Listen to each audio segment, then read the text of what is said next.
İçki içilən süfrədə içki içmirəmsə, otura bilərəmmi? Xeyr. Bizim dinimizdə haram məclisdə, haram istifadə olunan süfrədə əyləşmək qadağandır, haramdır, günahdır. Allah Teala Qur'an-ı Kərimin Nisa surəsinin 140-cı ayəsində belə buyurur. Əgər Allah Teala'nın ayələrini küfr edildiyini və istehza, məsxərə edildiyini görsəniz, onlarla əyləşməyin. O qədər ki, sözü dəyişsinlər. Əgər məclisi dəyişə bilərsənsə, haramı süfrədən götürdürə bilərsənsə, içkini süfrədən kənarlaşdıra bilərsənsə, gedib orada əyləş. Orada içənləri içkidən çəkindirə bilərsənsə, ged əyləş.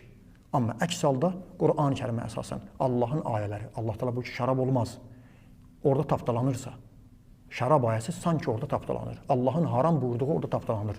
İçməsən belə o məclisdə əyləşməyin düzgün hesab olunmur. Hətta bəzi alimlər buyururlar ki, o məclisdə əyləşmək, əgər insan o məclisin üzvü hesab olunarsa, orada əyləşənlərin biri hesab olunarsa, orada əyləşmək də haramdır, o süfrədə yemək də haramdır. Mən öz vəzifəmi, borcumu yerinə yetirib bunu sizə çatdırıram. Kimlərsə mənim bu sözümdən narahat olmasınlar.